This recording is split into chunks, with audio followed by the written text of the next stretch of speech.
Hi, welcome to the bathtub. This is Mutual of Omaha of literature. We called it on the Marlon Perkins of the literature. And there goes Dodo. Every time I start to tape these, both of the pets go shit crazy. They just go crazy. And I don't know why it is. It's because they know I'm going to be sitting here. And now Lucky was here a few minutes ago. She jumped on my lap. And then Dodo has to come out. And Dodo, I let her out. And then she's jumping on my head. And they were perfectly fine all day until I start trying to tape this 8-minute piece. And the whole 8 minutes, it's a nightmare. Unpixelated water, you need it sometimes. You just need unpixelated water. No, just a few Quaaludes just to get you through the day. And we're going to get a couple of these done, put a couple of these in the bank real quick today, huh? That reminds me, our last episode, when we did saying goodbye to Christopher Priest, I'm a little flustered. The animals are driving me crazy. And that was the 400th episode. We had that was 400, episode 400. It's amazing. It's incredibly, what kind of free time have I got to do 400 of these completely useless, pointless exercises and just, masturbating. Anyway, congratulations to all of you who've been with us all the time. Normally we do some sort of celebration, but I forgot this one. So we didn't do any celebration. And we'll save it for I think we're coming up to 5,000 subscribers. Again, it's, as we said earlier, it's only 7, and Andy McKinney is 2 of them. But we're gonna have 5,000 subscribers eventually. We don't have an exponential increase in our watchership, our audience. It kind of flatlines with just a little slight incline. So it hasn't changed at all in the 6 years I've been doing these things. But eventually we hit 5,000, and then we'll do our big celebration. We always try to do a big celebration, if I remember. Today, you're going to be totally shocked. George Simenon. I hardly ever talk about George Simenon, except almost all the time. We've got a little series we've been doing called Simenon-Durs, Not-So-Durs, where I've been reading through since about 2015. I did a piece for the New York Times on my lifetime love for Simenon's books. I started reading the new series of translations coming out from Penguin, and all 88 Simenon novels, most of which I've read, many of which I've read once or twice before at least. And I'm almost to the end. I think one more book left, and then we completely put that entire huge series to bed. That'll be exciting, won't it? And then we always do one so-called Dura novel, the hard novel, the serious novels of Simenon. And the one I did this week, because usually I read 3 or 4 of his books in a row, right? Really pretty quickly.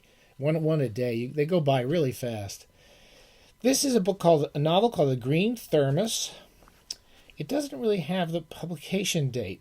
This Penguin came out. This is a Penguin from 1952, but the original English translations were in the 40s. I had the hardcover first, which I sold just recently. But anyway, I've switched over paperbacks because they're smaller and I can make room in my ridiculous library for them. But that's a long way of saying I read The Green Thermos. And can we give the translator? Stuart Gilbert was the translator of this. And we'd already done the other book in here, which was called Hometown, which is a really good, one of the better Simenon thrillers. And this one's called The Green Thermos. I didn't like it as much. It wasn't my favorite of his books, but it was an interesting thriller in that, as we've talked about, Simenon's serious novels are about kind of bourgeois family guys, usually middle class. They're usually kind of bored with their lives. They go to some boring job, and they come home to a wife, maybe a wife and a kid. They have this really kind of routine life. And maybe their kids have moved out, but they're just middle class, unsurprising lives. And something leads them out of that world. And as they get led away from the safe world, everything falls apart for them. They just completely fall apart. There's a few other Simenon novels. Is there one called Red? The one about the alcoholic. Oh, Red Lights. I think it's called Red Lights. Anyway, there's a thriller where this kind of character, this middle-of-the-road character, goes out into the world and faces this existential uncertainty of life and the pointlessness of life, and he finds his way home again. And The Green Thermos is that kind of book. I'm giving you a bit of a spoiler, but it's a little more comforting than most of Simenon's thrillers, which lead to the complete destruction of these central characters. This character is a guy who works in a theater. He's in Belgium somewhere. I forget the city. And he's been working. He has a wife and a kid at home. They're a real middle class family, and not enough money to pay for everything they want and to have all the nice furniture they want. But they're sedate. They're comfortable. And he's involved with it reminds me a little bit of Joseph Conrad's The Secret Agent, because the central character is connected with this kind of underground of anarchists who are trying to bring down the French government or capitalist governments or governments in general. And they're planning a bomb. They're planning to put off a bomb in a market to destabilize this world.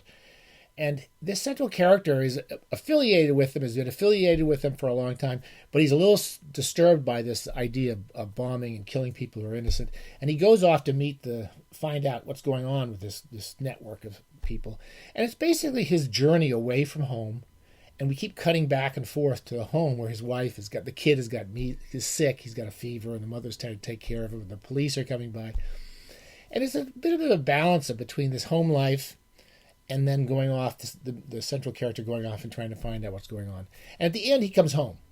So I'm giving it away a bit, but he comes home, and he goes back to his wife, and he goes back to his job, and he's kind of glad to be back. It's the closest to a Maigret thriller that most of Simenon's books, the thrillers, are very dark. But, of course, Maigret is the opposite of the thrillers, as we said countless times. Maigret goes off into this world where people live these existential lives, these often violent lives, and these destabilized lives where everyone's cheating on everybody else, and there's the marriage is breaking apart, and the husband or wife is sleeping around. And Maigret goes out and investigates them and always goes home happily to his wife. In fact, in one of these, Maigret leaves Paris for just a day. And at one point, when he comes home and sees his wife in the window, they're just so happy to see each other. Simenon was a really strange guy. He really sees both of these lives. And that's why the Maigrets are so comforting. They really are comfort food, but with a real kind of interesting, dark, ulterior story in it. Unpixelated water, just a few Quaaludes, keep us all calm. Keep us from strangling the parakeet or the doggy. So the two I read this week, Maigret and the Loner, these are the penultimate two volumes. There's only one last volume coming up. These are some of the best books he ever wrote. I love all the late Maigrets, and I do think he gets better. There's even a sense of wistfulness about these last books. It may be my knowledge that they're the last of the Simenons, but you really get the feeling that Simenon is really looking at these characters through Maigret's eyes with a sort of affection, and knows that they're all going away. Everybody's going away. And I can't put it any better than that. Maigret and the Loner, terrific book, as I said. It's a very similar. You can start to see Simenon. Simenon suddenly quits. He does one more book after these two, called, I think it's Maigret and Monsieur Charles. And he's just steaming along, writing a novel every few weeks or so, Maigret every month or two, and never seems to quit. And then one day he just finishes Monsieur Charles, and he just stopped. He just stopped completely. And he also stopped most of his drinking. I don't know if he stopped. He stopped sleeping with one woman after another. But he just sort of stopped and never wrote another novel. And he started writing some really interesting memoirs, which we may talk about when we do the last Maigret. Anyway, he's still going along strong, but Maigret and the Loner is a little similar to Maigret and the Tramp, because the character who gets murdered is a homeless man who lives in this abandoned old shop and has filled it with all sorts of little weird trinkets. And someone's come into the shop and shot him in the chest like 2 or 3 times and killed him. And as usual, Maigret's interest in the whole thing is partly finding out who the murderer is, but looking into this man's life and who he was and why he walked away from his family, because he walked away from his family like 20 years before. Perfect Simenon story. The notion of the fugue narrative, the guy leaving everything that keeps him together. And he leaves his wife, he leaves his daughter, and they never see him again. He lives in Paris, right near them. And it's Maigret's learning to try to understand this man and why he did this, and then why someone would hate him so much that they would kill him 20, 25 years later. Excellent. Again, all these late ones are worth reading. Finally, the Maigret and the Informer. I've read this before. I think it was published as Maigret and the Flea at one time. Again, another really excellent volume, another great story. And to give it a quick sense, again, it's Maigret going through his places and all the places he knows, and working with all the same guys and all the same assistants he works with. And there's a investigator at another station who's known as the widower, because the man his wife died in a bus accident. It's a horrible description of what happens to her. And he spends the rest of his life just moping around and solving crimes. And Maigret brings him to help him with this crime. And there's a man called the informer. You call him the Flea. And this is a guy who goes around telling everybody all the criminals, what's going on in town. And a famous guy gets killed at the beginning of the book. And Maigret has to go help find him. And also try to protect this informer, which is a really interesting little story in itself. That's all I can say. Loved all these. Love both of them. Again, I'm trying to remember. One of our bathing buddies reminds me every once in a while. I'm glad that I like to read a passage from everything we do. And I'm going to read two quick passages, or maybe one, just to give you two ways he starts a novel. All of his novels start in a similar way. One is he sets up the scene of the place we are in. And Paris is the scene of so many of these great Maigrets. And he just sets up that period of the year, that time, and that passage in the central character's life. Maigrets are one of the thriller characters. Here's a typical opening, but it's just perfect. It was only 9 a.m, and it was already hot. Maigret, who had taken off his jacket, was lazily going through his mail and occasionally glancing through the window. There was no quiver from the foliage of the trees on the Quai des Orfèvres, and the Seine was as flat and smooth as silk. The view from Maigret's window is in almost so many of these 88 novels. It was August. Lucas, Lapointe, and at least half the inspectors were on holiday.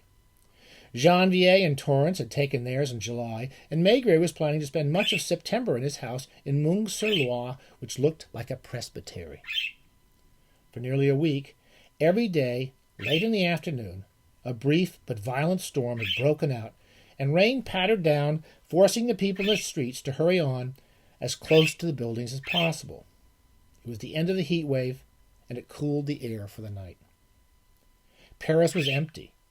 Even the street noises were not the same as usual, and there were intervals of near silence. What you saw the most were the coaches of all colors and all nationalities, invariably stopping at the same places: Notre Dame, the Louvre, Place de la Concorde, Place de l'Etoile, Sacré-Cœur, and inevitably the Eiffel Tower, to discharge their loads of tourists. When you walked in the streets, you were surprised to suddenly hear French being spoken. Just sets up the time, the period, and all through the whole novel we're going through this kind of half-abandoned August, if you've ever been to Paris in August, where all the locals have left, and it's filled with tourists. Lovely. And the other one, I won't really have time to read another one. But the next one just starts basically, and I'll just read 2 paragraphs. When the telephone rang, Maigret groaned with annoyance. He hadn't the slightest idea what time it was, and it didn't occur to him to look at the alarm clock. He was emerging from a deep sleep and still felt a tightness in his chest, and the voice on the phone tells him about a murder. Very typical openings, but you never waste a moment in Simenon, and you're from that first page you're involved. Dodo, I'm going to let you out. Say goodbye to everybody. Come on, you're making a lot of noise. You're being very annoying today. You and Lucky. Come on out here and say goodbye. Come on. Come on. Come on. Come on. Come on. I know. And I know you're going to jump on my head, too. Come on, up here. No, you're not going to do that. Okay, go up there. There's Dodo the Wonder Parakeet. Anyway, we're going to do one more of these very quickly. Happy bathing. The budgie doesn't know how close he is. How close you are to getting a little Garrett. A little Garrett-head parakeet would be such a horrible thing to do to the kids and grandma. Stay safe.